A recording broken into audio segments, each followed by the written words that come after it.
Bonsoir, bienvenue au journal Rétro du Vrai Journal, votre espace que vous avez l'habitude de suivre chaque dimanche à 19h30.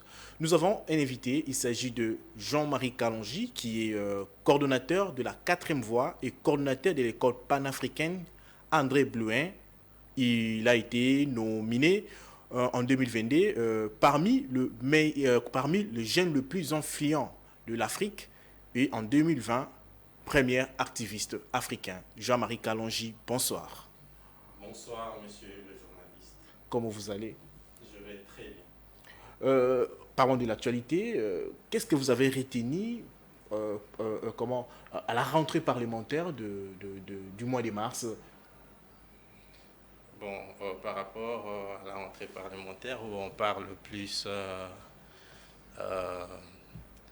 de questions de nationalité, Oui. surtout, euh, et c'est quelque chose qui concerne plus de Congolais, surtout par rapport à ce que nous sommes en train de traverser actuellement. Oui. Voilà, donc, mais je pense qu'il y a la Constitution qui dispose, qui parle de cette disposition, Oui. mais il y a ce qui veulent à ce qu'on puisse vraiment marteler pour essayer de sécuriser la République démocratique du Congo, parce que c'est un pays qui est vraiment pénétré actuellement. Comment vous trouvez la démarche de l'auteur de la proposition? Bon, quand la chose est déjà vraie, quelle que soit la démarche entreprise, c'est mieux de chercher à faire exécuter cela. Donc vous approuvez, vous êtes pour la loi sur ce qu'on appelle ça, la loi entre guillemets, c'est la congolité. Oui, la loi sur la congolité, mais ça existe depuis longtemps, déjà Oui. dans la Constitution. Ah bon. Voilà. Alors, que ça ne puisse pas consister simplement à viser certaines personnes, c'est là où Problème. ça pose problème. Et ce qui fait en sorte que ce soit la bienvenue, c'est du fait que même les personnes qui pensent qu'elles cherchent à déstabiliser d'autres, elles aussi se trouvent dans la chose. Bon, les personnes qui pensent déstabiliser l'autre. Donc vous êtes, quand vous parlez de la Constitution, je peux dire que vous êtes, je rappelle aux téléspectateurs que vous êtes licencié en droit. En droit public, En droit, international et interne. en droit public, international et interne. Dans la Constitution, où se trouve, où est-ce que vous avez relevé votre déclaration lorsque vous parlez qu'il y a, il y a des lois Non, mais qui en c'est parlent simple, déjà. même quand on parle, quand on va dans la loi électorale, Oui, ok, oui, pour être candidat, les conditions pour être candidat président de la oui, République. Un étranger ne peut pas être candidat président de la oui, République, par oui, exemple. oui. Voilà, c'est simple. Est-ce que... Maintenant, ce qu'il y a, c'est quoi? Euh, Vous pouvez être fils d'un papa Oui, ou d'un père congolais, mais d'une mère qui est d'une autre oui, nationalité, mm, ok? oui, Mais vous vous adoptez pour euh, la nationalité congolaise. oui, Ça, c'est autre chose, oui, ok?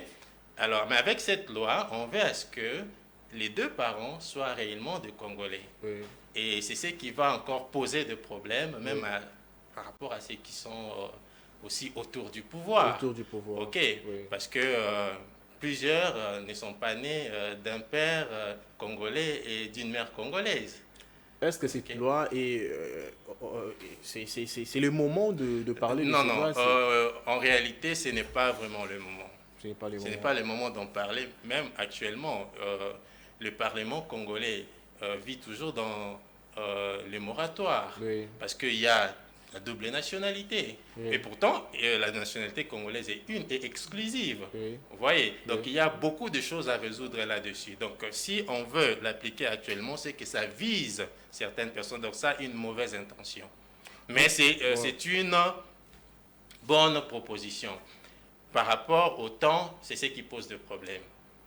Par rapport au temps, est-ce qu'on peut garder cette loi dans le frigo, dans le réfrigérateur, et puis pour attendre un Non, mais moment... au fur et à mesure que les choses avancent, il y a des paramètres qui changent aussi. OK? Oui. Par rapport au contexte, c'est très important, mais ce n'est pas le moment. Ce n'est pas le moment. OK? Et demain, le contexte peut changer. OK? Et peut-être on n'aura même plus besoin de cette loi. Oui. Bon, suivant la déclaration du rassemblement des Katumbistes qui est contre ces lois. Suivant. Le rassemblement des Katumbistes dénonce les complots contre la République démocratique du Congo et son peuple par les ennemis de la démocratie et de l'unité nationale, réunis au sein de l'Union sacrée et leur marionnette, M. Noël Tchani, cherchant à verrouiller l'accès aux fonctions du président de la République aux personnes jugées ne pas être congolais des pères et des mères, sachant que la proposition de loi sur la congolité viole les articles 5, 10, 13 et 72 de la Constitution visant l'exclusion particulière de notre leader, le président Moïse Katumbi Chapwe, aux élections de 2023. Craignant les conséquences graves qui se sont déroulées vers les années 2000 à Côte d'Ivoire avec la loi sur l'ivoirité, soucieux de préserver l'unité nationale et vers l'organisation des élections inclusives, libres en 2023. À cet effet, le rassemblement des Katumbistes exige le retrait sans condition de la loi sur la congolité qui a un caractère raciste, séparatiste, discriminatoire, diabolique, satanique, tribal et porteuse de germes de conflits interminables en République démocratique du Congo. Pour la même occasion, le rassemblement des Katumbistes lance une mise en garde aux combattants de l'IDPS, réunis au sein de leur groupe parlementaire debout, qui vulgarisent les propos discriminatoires, racistes, séparatistes, citant énormément notre leader, le président Moïse Katumbi, ainsi que certains hauts cadres du parti Ensemble pour la République. Eu égard à ce qui précède, le rassemblement des Katumbistes lance un vibrant appel à tous les Katumbistes à rester vigilants face à la loi Tchani et aux propos racistes que tiennent les parlementaires debout de l'IDPS et annonce des mobilisations dans les jours à venir pour contrecarrer la loi diabolique et satanique. Que vive la République démocratique du Congo et vive le prochain président de la République démocratique du Congo, notre leader, le président Moïse Katumbi Chapwe. Votre analyse par rapport à cette déclaration, qu'est-ce que vous retenez par cette déclaration? Actuellement, c'est une loi très dangereuse. Dans quel sens? Parce que ça va toucher aussi M. Félix Tshisekedi. Comment? Parce que dans l'une des interviews, il a parlé de ses origines, surtout du côté de sa mère. Ok? C'est quelque chose qui est très complexe, vraiment complexe, lorsqu'il faut l'appuyer maintenant. Alors, là, il sera obligé de donner son accord aussi face à tous les Congolais que lui aussi ne sera pas candidat. Donc si c'est un piège, lui aussi tombera effectivement, sur ce piège. Voilà. Alors au cas où on suspendrait rien que les autres et pas lui, ça va dégénérer. Ça va dégénérer. Raison pour laquelle j'ai dit que ce n'est pas le moment. Comment vous pensez, Noël Tchani a proposé sa loi, comment du côté de Katumbiste, les voix continuent à s'élever contre cette proposition? Non, écoutez, je vous ai donné, c'est pas la seule chose qu'il y a, ok? Pourquoi ils ne sont pas revenus sur cette affaire des doubles nationalités? Ok? Oui. Et pourtant, la loi est claire, la nationalité congolaise est une et exclusive. Oui. Mais ils préfèrent toucher quelque chose qui n'existait pas déjà avant. Oui. Ok, donc ça vient d'arriver à la loi Chiani, tout ça. Mais avant ça, il y avait, depuis que M. Kamer était le président de l'Assemblée nationale. Mais pourquoi ils n'ont pas touché à ça? Et jusqu'à présent, nous avons toujours des gens qui ont une double nationalité. Et pourtant, la nationalité congolaise est une et exclusive. On doit d'abord commencer par résoudre cette situation avant. Donc, il y a une mauvaise intention derrière cette loi. Alors, de votre côté, comment vous vous organisez? Vous êtes activiste de droits de l'homme, de renommée plusieurs fois. Vous connaissez le droit parce que vous avez étudié le droit. Comment vous vous organisez? En plus, vous êtes panafricaine. Effectivement. Le panafricanisme avec la famille, panafricanisme a une façon de voir le réaction familiale. Comment vous vous organisez pour appuyer ou être contre cette loi? Toute personne a sa nationalité. Oui. Et surtout qu'aujourd'hui, on ne parle plus d'apatride. Oui. Okay? Donc, on doit au moins appartenir à une patrie quelconque. Oui.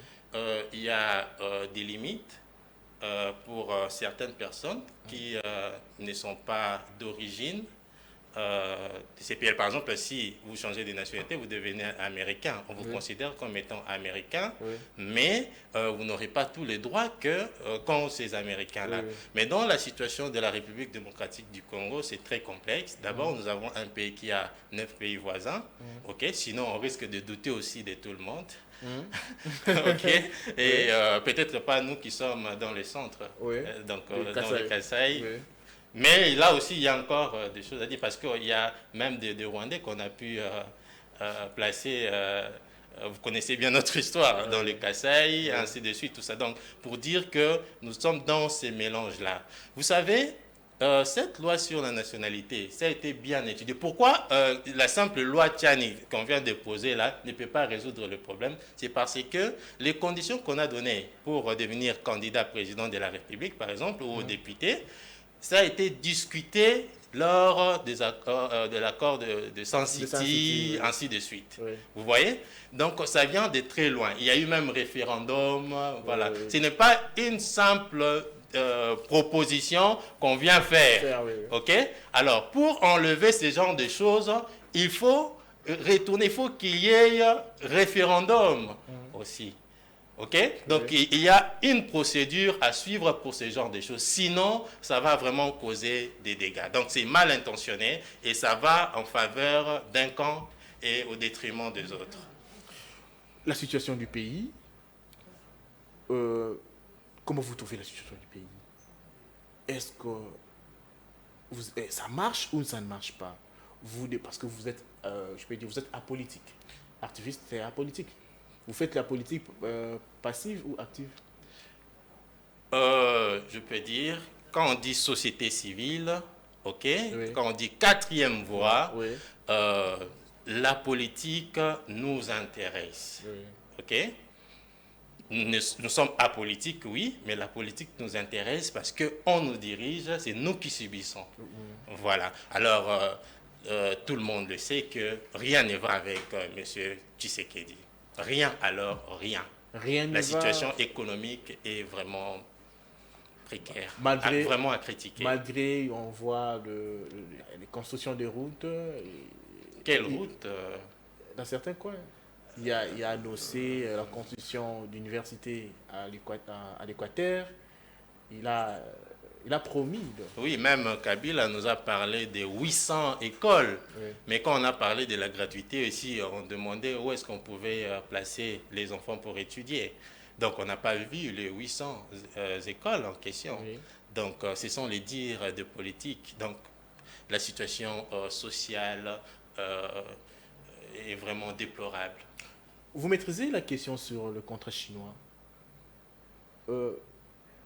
Aujourd'hui, les contrats chinois, c'est un sujet polémique dans l'opinion. c'est vrai que les Chinois ont trompé les Congolais? Vous êtes de la société civile. Ouais. Nous savons que vous avez plus d'éléments par rapport à d'autres. Mhm. Évitons de suivre plus de déclarations des politiques parce qu'il y a tendance. Ouais. Ouais. Vous, étant que société civile, comment vous trouvez ces contrats avant de passer à une autre chose? Avant de procéder à un contrat, dans le cours par exemple de marché public, on nous parle du lancement d'appel d'offres. Oui. Est-ce qu'il y a eu le lancement d'appel d'offres? Dans ces 10 ans, toujours 100 jours. Oui. Vous comprenez? Donc c'est eux qui maîtrisent mieux les tenants et les aboutissants. Ce sont les politiques qui les maîtrisent mieux. Donc là, nous ne pouvons rien dire là-dessus. Ils savent ce qu'ils ont créé comme magouille à l'intérieur. Donc s'ils avaient au moins lancé l'appel d'offres, là on saurait tous de quoi il s'agit réellement. Mais il n'y a pas eu de lancement d'appel d'offres. Merci Jean-Marie. Donc c'est un contrat de gré à gré. À gré à gré. Voilà. Jean-Marie Kanji, suivant maintenant la publication de nouveaux membres de gouvernement dont fait partie Jean-Pierre Bemba et Vital Kamerhe, Mboussani Amouissi et tant d'autres. Suivant.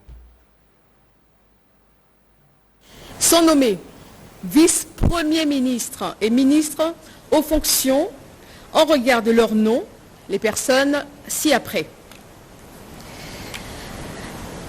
Vice-premier ministre, ministre de l'Intérieur, Sécurité et Affaires coutumières, messieurs Kazadi Kinkondé Peter.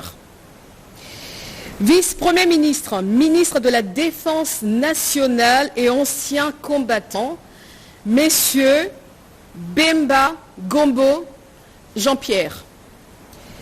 Vice-premier ministre, ministre de l'économie nationale, messieurs Kamerhe Lwakaningini Kingi Vital. Vice-premier ministre, ministre des Affaires étrangères et francophonie, messieurs Lutundula Apala Penapala Christophe. Vice-premier ministre, ministre de la fonction publique, modernisation de l'administration publique et innovation du service public, messieurs Liaou Eboua Jean-Pierre. Article 2. Sont nommés ministres d'État, ministres aux fonctions en regard de leur nom, les personnes ci-après. Ministre d'État, ministre de l'Environnement et Développement durable, Madame Massoudi Bazaïba Ève. Ministre d'État, ministre de la Justice et Garde des Sceaux, Madame Mutombo Kiese Rose. Ministre d'État, ministre des Infrastructures et Travaux publics, Messieurs Guissaro Mouniouni Alexis. Ministre de l'Intégration régionale, Messieurs Mboussa Nyamouissi Antipas. Ministre d'État, ministre du Budget, Messieurs Boji Sangara Banyanire Aimé. Ministre d'État, ministre du Portefeuille, Madame Kainda Mainda Adel. Votre réaction par rapport à ces différentes nominations? J'enlève mes lunettes parce que ça fâche. Monsieur le journaliste, Monsieur Tshisekedi vient de défier le peuple congolais. Comment?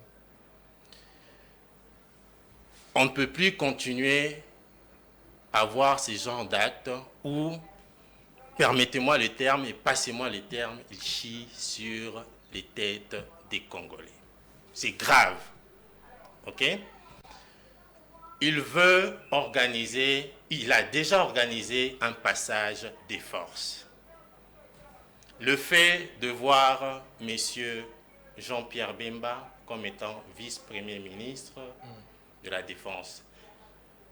N'oublions pas que c'est le même monsieur. Vous savez, les paroles que nous avions reprochées au général Kanyama Célestin, le fait de dire papa, maman, bomba, moi, nandaku, tout ça, la première personne qui a commencé à prononcer ces genres de paroles, c'était Jean-Pierre Bemba. En 2006. En 2006. Oui. OK? Et pourquoi on le place là? C'était en 2005. Voilà. En juin 2005. Voilà, lors de préparation des élections de 2006. Oui. Où il y avait, les gens contestaient même les résultats du référendum, vote sur le référendum. Et M. Jean-Pierre Bemba a eu à imposer aux Congolais la constitution que nous avons actuellement. Les Congolais ne doivent pas oublier ce genre de choses. OK? Et dans le parcours de M. Jean-Pierre Bemba, il n'y a pas quelque chose de bon. Il venait d'être condamné au niveau de la CPI et consorts, et M. Félix Tshisekedi, à cause de certains accords, parce qu'il veut forcer le passage, alors il veut utiliser ces messieurs pour traumatiser les Congolais, pour faire du mal aux Congolais. N'est-ce pas parce qu'il maîtrise la situation de l'Est? Même pas. Ce n'est pas pour la situation de l'Est. Parce que pour la situation de l'Est, ce n'est pas ça la solution. OK? C'est pour forcer le passage parce qu'on s'approche déjà des élections. Je prends M. Peter Kazadi comme ministre, vice-premier ministre chargé de l'Intérieur. Quand on dit chargé de l'Intérieur, donc c'est quelqu'un qui s'occupe de la police, ainsi de suite. Et nous connaissons tous son comportement face au député Daniel Safo dans une émission où il a dit il est voyou. OK? Et c'est ce genre de monsieur qu'on est venu nous placer au niveau du ministère de l'Intérieur pour faire du mal au peuple congolais, pour forcer le passage. Monsieur Vital Kamerhe, comme étant ministre de l'économie. Aujourd'hui, je suis passé par Zando aussi. C'est tout le monde qui est en train d'en parler. Et les gens ne veulent pas de ce genre de choses. S'il n'avait pas réellement volé l'argent de l'État, c'est ça le terme qu'il faut utiliser, ok? Parce que la justice l'a affranchi. La justice l'a affranchi. Mais le peuple n'a pas vu l'argent là être retourné dans la caisse de l'État. S'il ne l'a pas volé, donc c'est que c'est M. Tshisekedi qui a volé cet argent. C'est la même justice qui l'a lavé. Où se trouve maintenant l'argent perdu du peuple congolais? Jusque-là, il n'y a pas de clarté quant à la situation, mais M. Tshisekedi s'est décidé de nous placer M. Vital Kamerhe au moment où la situation économique est précaire. Donc ça, c'est chier encore une fois sur la tête des Congolais. Et raison pour laquelle je fais appel à tous les Congolais. Nous devons contrer ces régimes. Nous devons contrer ces régimes. Donc, ils ne vont pas exécuter leur passage forcé. Monsieur Félix Tshisekedi, en 2024, ne sera plus président de la République. Mais ce n'est pas... Et je vous mets en défi. Mais... Et là, la quatrième voie, c'est réactive. Et la quatrième voie va peser de tout son poids pour faire échec à ce régime. Mais... Nous allons déjà reprendre avec des activités de terrain. Mais ce sont aux électeurs de décider sur le sort du chef de l'État. Non, non. Écoutez, eux veulent aller donc sans élection. OK? C'est ça l'ossature actuelle. Donc sans élection avec ses Effectivement. Et ils peuvent aussi, parce qu'en politique, il y a toujours des plans. Plan A et plan B. Si ils voient que ça ne va pas vraiment tenir, ils peuvent rebondir vers les élections. Mais quand on parle des élections, le décor est déjà planté. C'est-à-dire... ils ont déjà placé les leurs et nous savons comment ça se passe, même jusqu'au niveau de la Cour constitutionnelle. Okay? Mais cette fois-ci, l'opposition, la quatrième voie, ne vont plus attendre à ce qu'il y ait proclamation des résultats au niveau de la Cour constitutionnelle. Qu'est-ce que vous allez faire? Nous allons anticiper les choses. Comment ça? C'est ce qui va se passer. Donc nous savons déjà comment ça se passe. Kabila nous a appris beaucoup avec ses mauvais jeux et nous savons comment arrêter avec M. Tshisekedi. Nous allons le mettre à la porte. La loi du pays ne vous donne pas cette compétence La loi nous donne cette compétence. Okay? Quand il y a un groupe d'individus qui veulent conserver le pouvoir des forces, alors nous devons appliquer l'article 64 de la Constitution. Alors, la nomination de Moussa Niamouissi, vous avez parlé... Encore un rebelle. Ok? Est-ce qu'il n'y a que ces hommes-là? Il n'y a que ces personnes-là? Pourquoi jouer toujours avec des rebelles? Pourquoi jouer toujours avec des personnes mal réputées? Ok? Oui. Qui se ressemble, s'assemble. Nous allons suivre la population congolaise qui a réagi par rapport à ces nominations. Vous parlez de la guerre à l'Est, entre-temps vous parlez du social. Qu'est-ce que nous avons besoin pour le moment? Parce que depuis plusieurs formations gouvernementales, il y a eu des individus, mais qui ne nous ont pas convaincus. Mais en ce qui concerne le remaniement ici, je sais que les nominations ont été tellement ciblées. Je vois dans la mouture de cette formation, il y a des gens sur le plan de la géopolitique dont les têtes inspirent un peu confiance. En attendant, parce que vous savez, les politiciens congolais et africains de manière générale, ils sont toujours comme ça. Mais l'ensemble de la mouture, ça, le président de la République a bien réussi parce que c'est tellement représentatif, même si ce n'est pas à 3/4, mais les têtes qui sont là peuvent nous inspirer. Bon, vous savez, dire qu'on peut faire un gouvernement pour démanteler la guerre, non, c'est très compliqué. Mais il faut que tout politicien prenne conscience effectivement que nous avons un problème d'élévation du niveau de vie et nous avons un problème de la guerre. Là, on ne va pas blaguer. Tout ce qui vient maintenant ne viennent pas se relayer les mains et se frotter les mains. Là, on est sérieux avec les chefs de l'État. En tout cas, je le félicite aussi pour cette vision. Cette vision, parce que je suis en train de saluer aussi en passant mon vieux de l'université de Kisangani, et le vieux Moussa Niamouissi. Ça, c'est mon vieux de l'université. Là, je suis très content parce que ce sont des gens qui ont une vision. Mbemba a mérité depuis longtemps à la place. Par erreur, il y a un moment où la dernière minute. Mais tout ça comptant pour Mbemba, c'est d'abord une leader, c'est pédé, si on va sur Bango avant, ben tout vous avez un changement de na histoire. C'est pédé na. C'est pédé na batisa, na gouvernement va remanier. C'est pédé à 3 personnes, 3 têtes. Pour baza tête moko, ça va débat trop, balobaka trop. Pour la Jean-Pierre Mbemba, c'est un ancien rebelle. Pour la caméra, c'est encore un rebelle. Pour la Peter Gazali, il est de l'IDPS. Total l'intérieur, ceux qui bakuluna ba aussi na Kishasa, total Mbemba, voilà vie défense. Ceux qui bitumba est aussi là, total la caméra, ceux qui économie. Parce que koloba mingi eza ko salate basa musaki pas entendre ba kombote mais basa musande kitoko musande epesa bon susu place wana pour la deuxième fois susu ba konza biso lisusu mais basande musaki kitoko. Qu'est-ce que vous pensez par rapport aux réactions des Kinois? Ça c'est pas vraiment l'échantillon en question parce que moi aussi j'ai récolté d'autres avis quand je suis passé dans les grands marchés. Tout ça. Donc les Congolais n'ont pas besoin de bêtises qui se passent parce qu'on a laissé 4 ans, presque 4 ans et demi à M. Tshisekedi, il n'a pas pu faire quelque chose. Ce n'est pas au reste du temps, si c'est 8 mois qui reste, qui va pouvoir faire les choses parce qu'il a fait entrer des personnes litigieuses face au peuple congolais. Donc c'est quelque chose qui fâche encore davantage le peuple congolais, qui fait montre que M. Tshisekedi n'a pas de considération pour le peuple congolais. Okay? Et puis, qu'est-ce qui prouve à suffisance que ceux qui sont là ne sont venus que pour chercher à faire un passage des forces, donc conserver le pouvoir, même s'ils ne font rien avec, ok? C'est du fait que quelqu'un comme Jean-Pierre Bemba qui a été vice-président de la République, ok?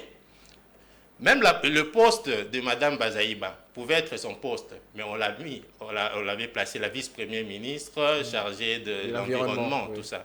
Mais aujourd'hui, il cherche lui-même à occuper ces postes.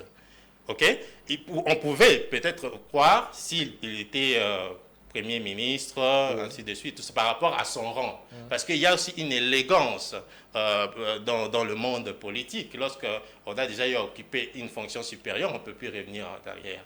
M. Kamere qui a occupé le poste au niveau de l'Assemblée nationale comme président de l'Assemblée nationale, il ne peut pas être un vice-premier ministre par élégance. OK? Donc tout ça, ça fait montre qu'il y a autre chose qui se joue. Raison pour laquelle le peuple congolais doit être déjà prudent. Nous ne devons plus continuer à donner nos 5 ans aux gens qui ne considèrent pas le peuple congolais. Aujourd'hui, on donne 5 ans, demain, on donne 5 ans. L'autre 5 ans, là, c'est la mort pour nous. Donc, on risque de passer sur terre et en train de regarder des Tshisekedi, des Bemba, tout ça, bouffer l'argent du pays sans faire quelque chose pour le peuple congolais. Cette fois-ci, nous avons souffert pour ces pays. Ok? Nous allons continuer à nous battre pour que le Congo puisse sortir de là où il se trouve. Nos frères et sœurs meurent à l'est du pays et eux font des aventures ici et ils se distribuent des postes, ils reçoivent de l'argent et ils détournent l'argent de l'État. Il y a de l'impunité et rien ne s'est fait et la situation économique est précaire. Le peuple congolais meurt au jour le jour de faim, ok? Et rien ne s'est fait correctement. Alors, nous ne devons plus continuer à donner aux gens nos 5 ans. Tshisekedi Tokota Lelaye Lisusu Te. Il a déjà montré qu'il n'a pas de considération pour le peuple congolais. Quelqu'un qui a, entre parenthèses, détourné l'argent de l'État, mais il le retourne dans les affaires. Et l'argent en question, on ne sait pas là où ça se trouve. Peut-être chez lui-même Tshisekedi. Okay? On doit nous éclaircir sur cette situation. La justice a tranché, mais où est l'argent? On voit le ministre du RAM être reconduit. Effectivement aussi. Ça, on a même volé tous les Congolais encore davantage. Et à l'œil nu, même. Pour Kamere, c'était un peu caché. Mais M. Kibasa, c'est à l'œil nu qu'il nous a tous volés. Ok? Et rien ne nous a été retourné. Comment ce peuple-là, il continue à étouffer davantage le peuple congolais? Ce n'est pas correct ce qui se passe. Le peuple congolais doit s'élever. On doit mettre Tshisekedi dehors. Mais il a droit à postuler pour le deuxième mandat. Il n'a pas droit de le faire. Pourquoi?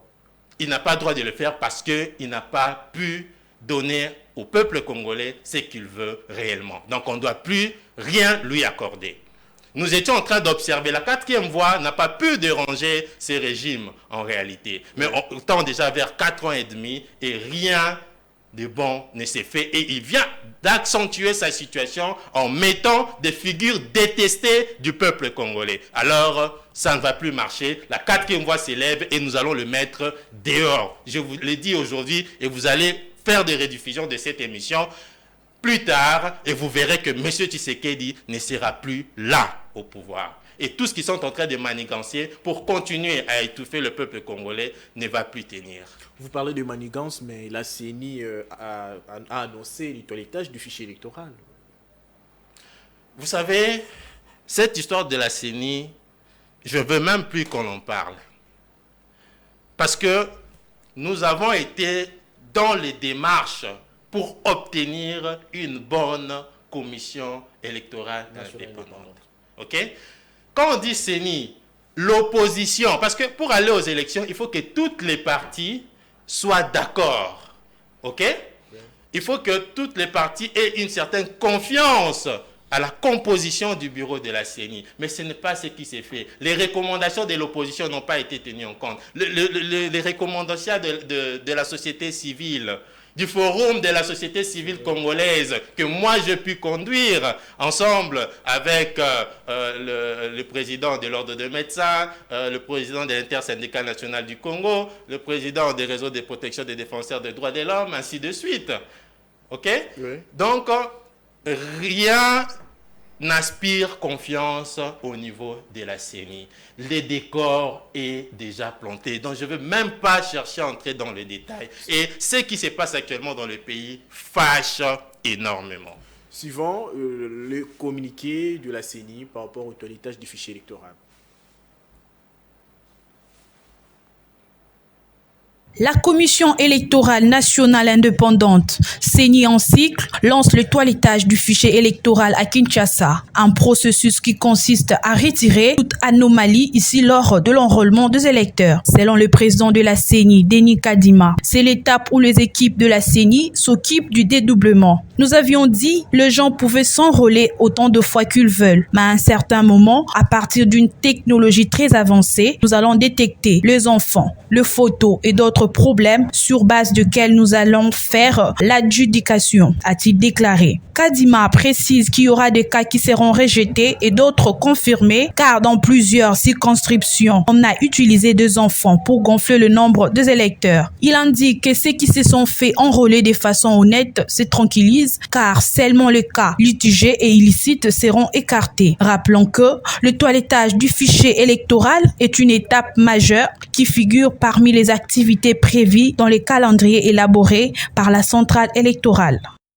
Denis Kadima, président de la CENI, décide de retirer les gardes à son prédécesseur Corneille Nangaa. Il a justifié sa décision par le fait que ce dernier a rejoint les combats politiques et ne peut plus être pris en charge par la centrale électorale. La CENI avait mis à la disposition de Corneille Nangaa et Norbert Basengezi, président et vice-président de l'ancien bureau, une sécurité qu'elle prenait en charge, rappelle Denis Kadima dans des propos relayés par le journaliste Stani Boujaki, et d'ajouter, lorsqu'ils ont créé leur parti politique, je personnellement appelais les deux pour leur dire que la CENI ne peut plus le sécuriser. Un délai leur avait même été accordé pour qu'ils prennent d'autres dispositions, raison pour laquelle ces éléments leur ont été retirés. Du côté de Corneille Nangaa, ces explications de son successeur ne passent pas. Mon statut d'ancien président de la CENI me donne droit à la protection. Ce n'est pas une faveur de Denis Kadima. La sécurité de Nangaa est une obligation légale en tant qu'ancien chef d'institution, a-t-il répliqué auprès de la même source. Il faut rappeler que Corneille Nangaa a créé son parti politique, s'est même déclaré candidat à la présidentielle de décembre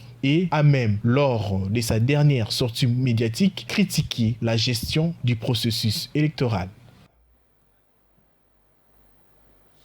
Vous venez de suivre le communiqué de la CENI, malgré que vous êtes contre le travail des centrales électorales.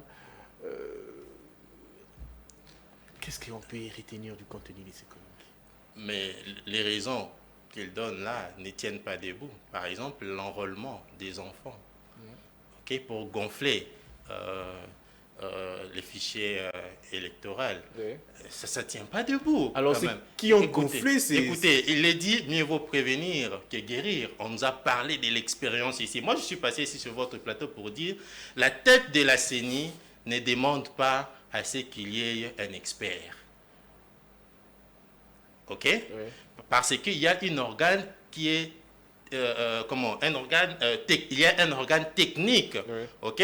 Qui demande à ce qu'il y ait des experts, tout ça, voilà. Mais au niveau de la tête de la CENI, il faut qu'il y ait quelqu'un, OK, qui répond à toutes les conditions, c'est-à-dire quelqu'un qui va mettre tout le monde d'accord, OK, qui va jouer les justes milieux, quelqu'un qui a une bonne réputation et tout ça. C'est un poste, je dirais, entre parenthèses, politique, pas la politique politicienne dont on parle, mais c'est un poste politique. Comment il est accompagné maintenant des experts qu'on parle de secrétariat exécutif. Voilà. OK? Donc c'est ça. Alors, ce que M. Kadima est en train de faire actuellement, ce sont juste des manœuvres. Regardez pour laquelle je vous ai dit, le décor est déjà planté. Mais tout ce qu'il est en train de faire là ne va pas compter. Pourquoi? Parce qu'ils seront obligés d'organiser les élections à la date. Je ne sais pas si vous avez suivi la CENI dans un communiqué. Il a même, à un autre communiqué, il a même annoncé qu'il a demandé aux électeurs de la province du Nord Kivu, Maniema et Sud Kivu, ils vont remplacer leur carte électeur. Donc ils vont revenir au bureau, remettre l'ancienne carte, la carte récente qu'ils viennent de recevoir. Toutes les manœuvres qu'il est en train de faire, ça les concerne. Moi, je l'ai déjà dit au départ, et je disais même que je ne voyais pas Kadima organiser les élections de 2023. Et je le répète encore aujourd'hui. Voilà, par rapport au processus, la façon dont les choses se sont déroulées. Nous sommes allés au niveau de la CIME, ainsi de suite, tout ça. Nous avons vu comment ils ont pu faire les choses. Ils ont tout mis en faveur de M. Tshisekedi. Alors, l'opposition n'acceptera pas non plus la chose, et même pas la société civile. Et vous savez qu'on a mis la société civile en écart par rapport à ces élections. Oui. Quand on dit candidature indépendante, Oui. c'est pour des personnes qui n'appartiennent pas à des partis politiques, oui. c'est-à-dire les membres de la société civile. Et aujourd'hui, la candidature indépendante n'a pas de chance. Okay? Donc, ils ont tout fait pour étouffer même les leaders de la société civile. Et raison pour laquelle tout ça ne passera pas. Alors, comme ils veulent, ils ont voulu maquiller les choses. On va les laisser les maquiller. Et nous allons marteler toujours sur les élections dans les délais. Qu'ils fassent tout ce qu'ils peuvent faire, qu'ils fassent des cheats et tout consort, ils vont nous organiser les élections dans les délais. Comme ils ont voulu amener les choses de cette façon-là, nous irons dans leur sens. La décision de Kadima face à Corneille Nangaa, qui est maintenant, aujourd'hui, opposant du régime Tshisekedi, de retirer sa sécurité, que la CENI payait comme ancien chef du bureau. Nous savons tous tout ce qui s'est fait après l'organisation des élections. Okay? Et il y a toujours des partis ou une partie qui n'est pas d'accord. Oui. Et cela peut susciter autre chose à l'égard de l'ancien président de la CENI. Oui. Donc, malgré tout ce qu'il a fait aussi, lui aussi n'est pas correct. Okay? Malgré tout ce qu'il a fait, il a joué à la manigance Oui. pour que nous puissions avoir les résultats que nous avons aujourd'hui. Mais comme il doit nécessairement bénéficier de la sécurité, Oui. ok, donc on doit lui garantir sa sécurité. Mais en étant comme... parce que si on l'avait donné la sécurité parce qu'il était comme simple ancien président de la CENI. Mais aujourd'hui, c'est un politicien. Il est d'abord, la personne est un ex-président de la CENI, ok, et jusque-là, il n'a pas encore déposé... Corneille Nangaa n'a pas encore déposé sa candidature comme étant président de la République, comme étant candidat président de la République. Il avait annoncé. Non? Oui, c'est l'annonce, mais on attend que la chose soit officielle. Oui. Ok, Oui. c'est alors qu'on peut procéder autrement. Mais jusque-là, donc, ça montre toujours qu'il y a des mauvaises intentions là-dessus. Laquelle? Des mauvaises intentions. Donc il y a la politique qui influence même la CENI. La CENI qui est censée être indépendante. Indépendant, oui. Voilà. Ouais. Bon, suivant le communiqué du bureau du Corneille Nangaa qui a répondu aux allégations de Denis Kadima. Dans un communiqué daté de ce 23 mars, les cabinets de Corneille Nangaa alertent l'opinion tant nationale qu'internationale de la présence d'un escadron d'éléments de la police nationale congolaise lourdement armés venus à sa résidence lui annoncer que la CENI venait lui retirer sa sécurité en raison de son engagement politique. Un escadron qui n'a présenté aucun document officiel ni un quelconque ordre de mission. De ces faits, les cabinets de Corneille Nangaa dénoncent avec force cette violation du domicile de ces derniers ainsi que le déploiement illégal de forces utilisées dans les desseins évidents de porter atteinte aux libertés fondamentales constitutionnellement garanties de l'intéressé. Ainsi donc, M. Nangaa appelle les autorités judiciaires et militaires compétentes à garantir sa sécurité. Enfin, les cabinets de Corneille Nangaa rappellent qu'en tant que président honoraire de la CENI, Corneille Nangaa a droit de bénéficier d'une garde commise à sa sécurité conformément à la loi numéro 18-021 du 26 juillet 2018 portant statut des anciens présidents de la République élus et fixant les avantages accordés aux anciens chefs de corps constitués. Cette sécurité ne procède nullement d'une quelconque faveur, conclut le communiqué. Vous avez suivi? Effectivement. Et ici, la loi est claire, pourquoi nous discutons sur ça? C'est ça le grand problème. Donc il y a une mauvaise intention. Donc la CENI n'est même pas indépendante. Donc, lorsque... Parce qu'il peut postuler Oui. et ne pas devenir aussi président de la Président. République. Il va toujours rester un ex-président de la CENI. Et il aura toujours besoin de la sécurité. Tout comme s'il devient président de la République, c'est alors que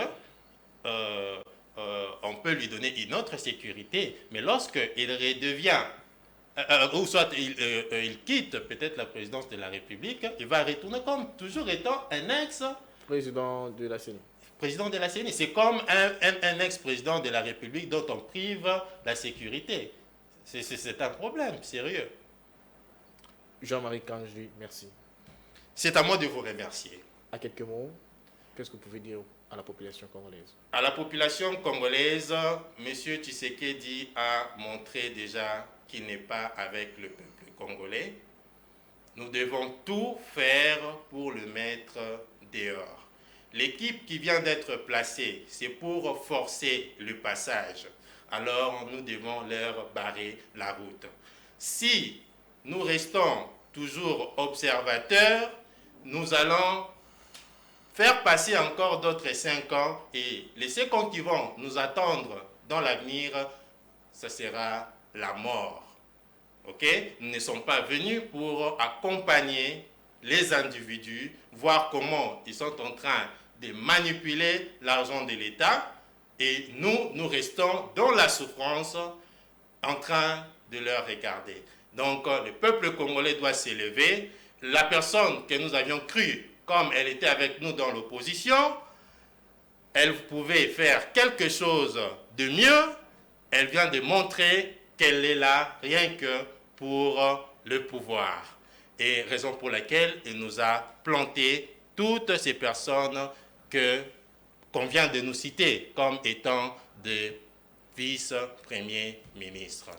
Donc, peuple congolais, la mobilisation commence déjà avec la 4e voie. J'ai déjà pu joindre les différents représentants de la 4e voie dans toute l'étendue de la République et nous allons rencontrer aussi les membres de l'opposition pour voir comment nous pouvons déjà commencer des manifestations ensemble parce qu'en 2024, on doit plus voir M. Félix Tshisekedi au pouvoir. Jean-Marie Kalonji, merci. Nous rappelons que Jean-Marie Kalonji est coordonnateur de la 4e voie. Il est aussi coordonnateur de l'école panafricaine André Blouin. Il a été nominé en 2022 parmi le jeune le plus influent d'Afrique en 2020, premier activiste africain. Merci d'avoir répondu à notre invitation. C'est à moi de vous remercier.